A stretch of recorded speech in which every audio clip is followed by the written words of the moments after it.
महान वैज्ञानिक Albert Einstein ने कहा था, सफलता का व्यक्ति बनने की कोशिश मत करो, बल्कि मूल्य का व्यक्ति बनने की कोशिश करो। नमस्कार और स्वागत है। आज हम इसी विचार को कसौटी पर रखते हुए एक ऐसे मुद्दे पर बात करेंगे जो योग्यता, अवसर और सामाजिक मूल्यों से बहुत गहराई से जुड़ा है। हम बात कर रहे हैं भाई भतीजावाद की, नेपोटिज्म। ये शब्द आजकल सिर्फ भारत में ही नहीं, बल्कि दुनिया भर में आप देखिए चर्चा का विषय बना हुआ है, कभी कभी तो गुस्से का भी। हाँ बिल्कुल, और ये गुस्सा सड़कों पर भी दिख रहा है। सही कहा। हमारी आज की चर्चा इंडियन एक्सप्रेस में छपे एक लेख पर आधारित है, भाई भतीजावाद एक वैश्विक परिघटना, और इसकी जरूरत क्यों पड़ी हाल ही में नेपाल में जो हुआ। हाँ, वो युवाओं का प्रदर्शन। हाँ, वहां बैनर लहराए गए जिन पर लिखा था, no more nepo babies, we demand fair opportunities. ये सिर्फ नारे नहीं है। नहीं, बिल्कुल नहीं। ये समाज में जो असमानता है और जो राजनीतिक रसूख वाले परिवारों के बच्चों को फायदे मिलते हैं, उसके खिलाफ एक गुस्सा है, एक असंतोष। तो आज हमारा मिशन है इस लेख के जरिए भाई भतीजावाद की जड़ों तक पहुंचना, इसके अलग अलग रूप जैसे बॉलीवुड, राजनीति, इनको समझना। और दुनिया भर में क्या पैटर्न दिख रहे हैं। हाँ, और इसके सामाजिक परिणाम क्या हैं। ये विषय खासतौर पर यूपीएससी उम्मीदवारों के लिए बहुत महत्वपूर्ण हो सकता है। सामाजिक संरचना, शासन, करंट अफेयर्स, प्रीलिम्स और मेंस दोनों के लिए। बिल्कुल। तो ठीक है, चलिए इस परत दर परत मुद्दे को खोलते हैं। यहाँ दिलचस्प बात यह है कि ये मुद्दा अचानक इतनी वैश्विक सुर्खियों में कैसे आ गया। अगर हम गूगल ट्रेंड्स देखें तो नेपो बेबी शब्द, उसमें लोगों की दिलचस्पी दुनिया भर में दिसंबर 2022 में एकदम चरम पर थी। दिसंबर 2022? अच्छा, हाँ। तो ये कुछ छोटी मोटी बात नहीं है, ये एक ग्लोबल फिनोमिनन बन गया था। और भारत में? भारत में भी कुछ ऐसा ही ट्रेंड दिखा क्या? हाँ, भारत में भी नेपोटिज्म शब्द को गूगल पर सर्च करने का ट्रेंड वो 2017 की शुरुआत में बढ़ा और मई 2020 में तो ये अपने पीक पर पहुंच गया। मई 2020। तो ये ट्रेंड सिर्फ ऑनलाइन गपशप नहीं है, ये दिखाते हैं कि समाज के अंदर एक गहरी चिंता है, एक असंतोष है कि मौके सबको बराबर नहीं मिल रहे, मतलब खेल का मैदान समतल नहीं है। हाँ, ये डेटा वाकई सोचने में मजबूर करता है। लेकिन ये शब्द खुद नेपोटिज्म, इसकी अपनी कहानी क्या है? ये आया कहाँ से? सुनने में तो काफी वजनदार लगता है। हाँ, वजनदार है और पुराना भी। इसकी जड़ें काफी गहरी हैं। ये शब्द आया है 17वीं सदी के मध्य में यूरोप से। फ्रेंच में था नेपोटिज्म और इटाली में नेपोटिज्मो। Okay, French, इटालीवी। और ये दोनों शब्द निकले हैं लैटिन के निपोटे से, निपोटे, जिसका मतलब होता है भतीजा, भतीजा, नेफ्यू। ये थोड़ा अजीब है। इसका आज के भाई भतीजावाद से क्या कनेक्शन था? इसका सीधा संबंध था कैथोलिक चर्च और पोप की शक्ति से। देखिए, 19वीं सदी के एक अमेरिकी सेनेटर थे, चार्ल्स समनर। हाँ। उन्होंने लिखा था कि रोम में ये शब्द इस्तेमाल होता था उस अधिकार और प्रभाव के लिए जो पोप अपने भतीजों को, या कह ले अपने परिवार के सदस्यों को दिया करते थे। अच्छा। पोप अपने भतीजों को। हाँ। और एक और दिलचस्प बात, थोड़ी चौंकाने वाली भी, कई कैथोलिक पादरी जिन्होंने ब्रह्मचर्य का व्रत लिया होता था जी, अगर उनके अपने बच्चे होते थे तो वे अक्सर उन्हें दुनिया के सामने अपने भतीजे के रूप में पेश करते थे। क्या बात है। ये तो बिल्कुल अलग कहानी है। हाँ, सोचिए, ये कितना आम रहा होगा कि 1600 के दशक में इस पर बाकायदा एक किताब लिखी गई, इल नेपोटिज्मो दी रोमा, मतलब रोम का भाई भतीजावाद। एक पूरी किताब इस पर? जी हाँ। और वो किताब चेतावनी देती थी कि जब आप पारिवारिक रिश्तों को योग्यता पर तरजीह देते हैं तो उसके खतरे क्या होते हैं। अच्छा, तो पोप के भतीजे असल में, ये तो मैंने सोचा ही नहीं था। इतिहास का एक अनकहा पहलू है ये। और हमारे हिंदी शब्द भाई भतीजावाद से इसका क्या संबंध है? हाँ, ये सीधा जुड़ता है। हिंदी का भाई भतीजावाद मतलब भाई और भतीजे का शासन। ये उसी मूल भावना को दिखाता है। देखिए, पुराने समाजों में संसाधन कम थे, सत्ता या प्रभाव पाना मुश्किल था, तो जिन्होंने पा लिया उनकी कोशिश रहती थी कि इसे अपने परिवार के अंदर ही रखें, सुरक्षित रखें। एक तरह से अपने लोगों को फायदा पहुंचाना। हाँ, अपने वंश को बनाए रखने का, मजबूत करने का एक तरीका था ये ऐतिहासिक संदर्भ समझने के बाद अब आज के भारत पर आते हैं। यहाँ नेपोटिज्म पर बहस, जैसा लेख बताता है, 2017 की शुरुआत में बहुत तेज हुई। हाँ, वो कंगना रनौत वाला मामला। हाँ बिल्कुल, जब बॉलीवुड अभिनेत्री कंगना रनौत ने निर्देशक करण जौहर को सरेआम, क्या कहते हैं, भाई भतीजावाद का ध्वजवाहक कह दिया। उनका आरोप था कि जौहर जैसे लोग इंडस्ट्री में बाहरी लोगों को, मतलब जिनका कोई फिल्मी बैकग्राउंड नहीं है, उन्हें नजरअंदाज करते हैं। और इस बात ने काफी तूल पकड़ा था। हाँ, और लोगों को शायद उनकी बात में दम इसलिए लगा क्योंकि ये एक आम धारणा है। हम अक्सर देखते हैं कि सेलिब्रिटी के बच्चे या रिश्तेदार, उन्हें फिल्मों में आसानी से लॉन्च मिल जाता है, जबकि कई बार ज्यादा टैलेंटेड बाहरी कलाकार मौके के लिए सालों तक स्ट्रगल करते रहते हैं। बिल्कुल, वो स्ट्रगल दिखता है। यहाँ यह वास्तव में दिलचस्प हो जाता है कि कैसे एक व्यक्तिगत टकराव ने एक राष्ट्रीय बहस छेड़ दी जो आज तक चल रही है। हाँ, और ये बहस 2020 में अभिनेता सुशांत सिंह राजपूत की दुखद आत्महत्या के बाद और भी ज्यादा भावनात्मक और कह सकते हैं तीव्र हो गई। हाँ, वो बहुत दुखद था। सुशांत का, जैसा हम जानते हैं, कोई फिल्मी कनेक्शन नहीं था।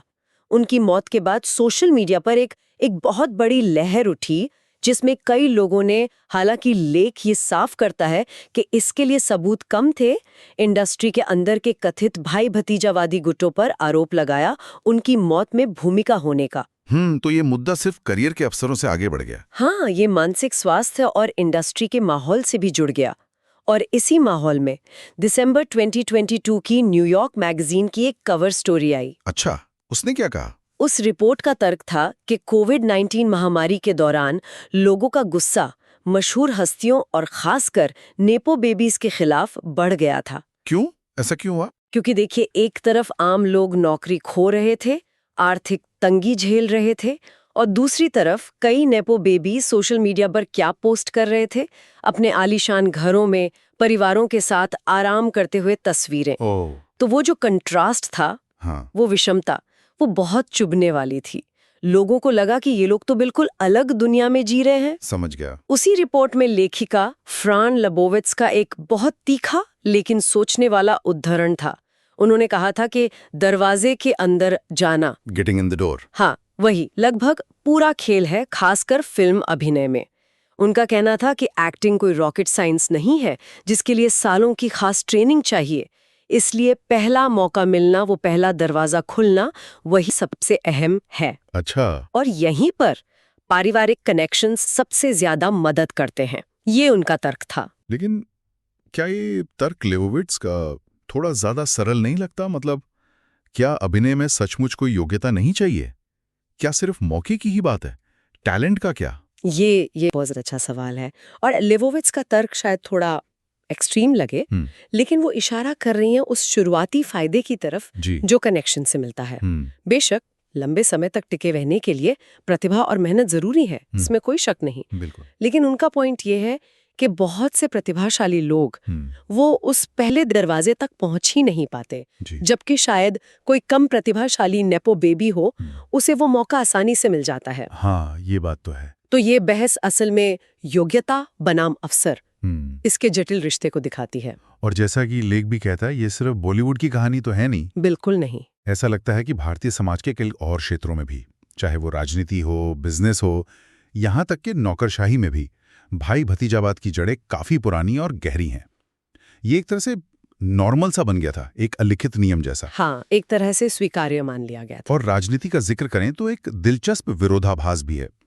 इंडियन एक्सप्रेस का लेख नोट करता है कि भारतीय जनता पार्टी भाजपा वो अक्सर देश में राजनीतिक राजवंशों पर निशाना साधती रही है, खासकर कांग्रेस पार्टी से जुड़े परिवारों पर। हाँ, ये आरोप अक्सर लगते हैं। लेकिन वहीं दूसरी तरफ भाजपा के अपने कई नेता भी अपनी संतानों को राजनीति में सक्रिय रूप से आगे बढ़ा रहे हैं। हाँ, ये भी देखने में आता है। तो ये दिखाता है कि ये प्रवृत्ति किसी एक पार्टी की नहीं है, ये व्यवस्था में कहीं गहरे बैठी हुई है। बिल्कुल।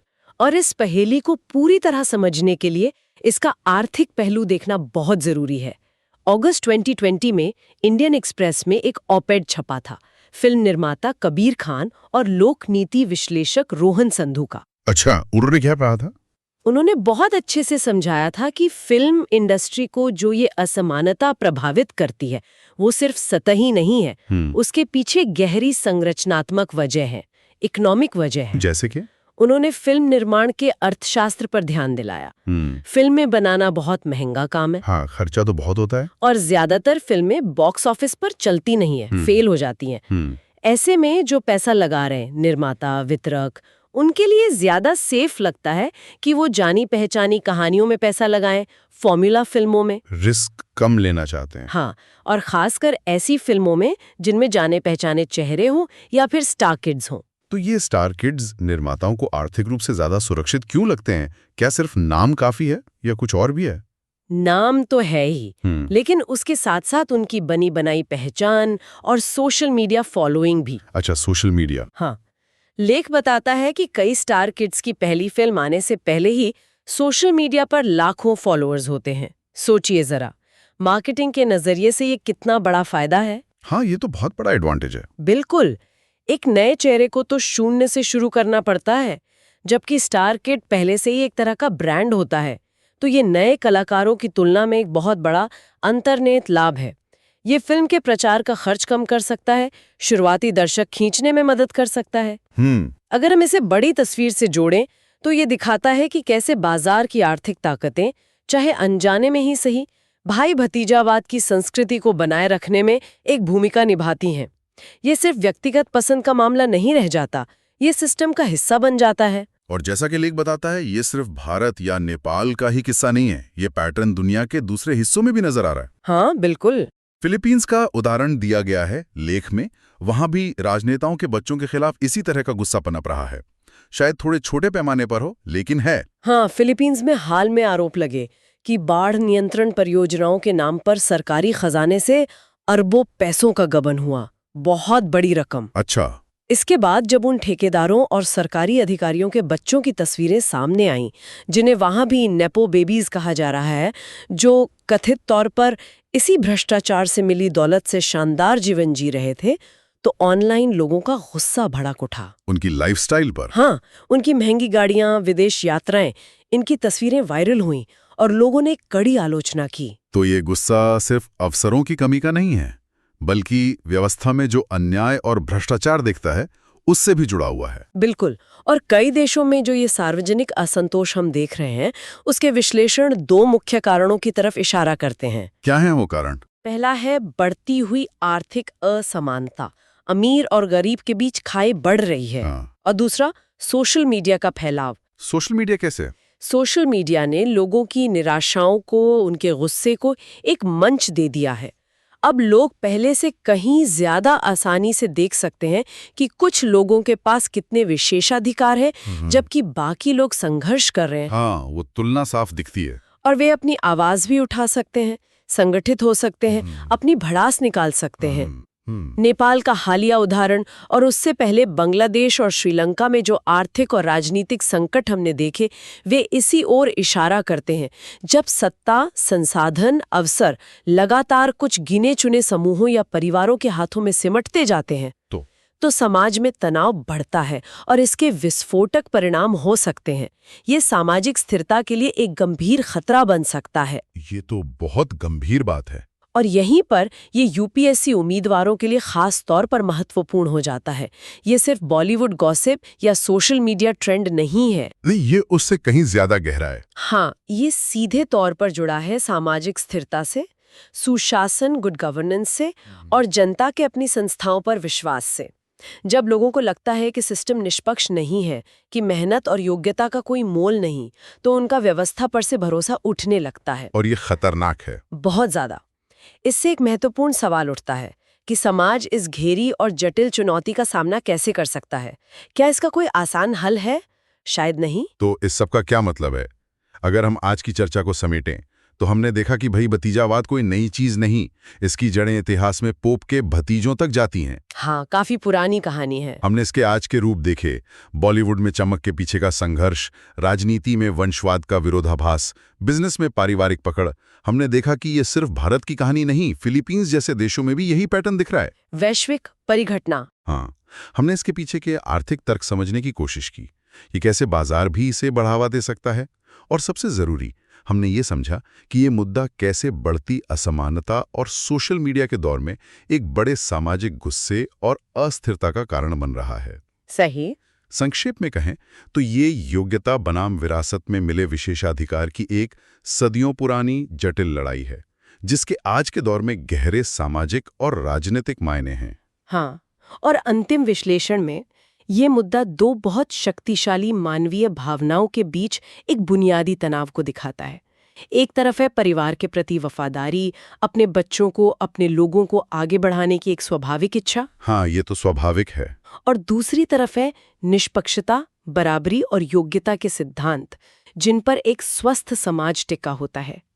इंडियन एक्सप्रेस का लेख इसी बात पर जोर देता है कि जब समाज में असमानता बहुत बढ़ जाती है और सोशल मीडिया सबको सब कुछ दिखा देता है, तो ये तनाव खतरनाक स्तर तक पहुंच सकता है, सार्वजनिक असंतोष का रूप ले सकता है। तो ये सिर्फ कुछ लोगों के साथ अन्याय का मामला नहीं है। नहीं, ये एक पूरी व्यवस्था से जुड़ा सवाल बन जाता है कि हम कैसा समाज चाहते हैं। ये चर्चा हमें एक महत्वपूर्ण विचार के साथ छोड़ जाती है, जिस पर हम सभी को सोचना चाहिए। एक ऐसे समाज में जहां पारिवारिक संबंधों और विरासत में मिले फायदों का इतना ज्यादा वजन है, वहां योग्यता और अवसर की सच्ची समानता कैसे सुनिश्चित की जा सकती है? क्या सिर्फ प्रतिभा के भरोसे रहना काफी है, या फिर हमें व्यवस्था के स्तर पर कुछ ऐसे बदलाव करने होंगे जो भाई भतीजावाद की इन गहरी जड़ों को हिला सकें? इंडियन एक्सप्रेस के लेख पर आधारित ये गहन चर्चा, जैसा हमने कहा, विशेष रूप से यूपीएससी उम्मीदवारों के लिए मेंस और प्रीलिम्स दोनों के लिए, और उन सभी के लिए महत्वपूर्ण है जो समसामयिक सामाजिक और राजनीतिक मुद्दों को गहराई से समझना चाहते हैं। बिल्कुल। अगर इस बातचीत ने आपके मन में कोई विचार जगाया है या इस लेख के आधार पर आपके कोई और सवाल हैं, तो नीचे टिप्पणी सेक्शन में उन्हें जरूर साझा करें। हमें आपकी प्रतिक्रिया का इंतजार रहेगा। इस तरह की और जानकारीपूर्ण चर्चाओं और विश्लेषणों के लिए हमें फॉलो और सब्सक्राइब करना ना भूलें। सुनने के लिए धन्यवाद।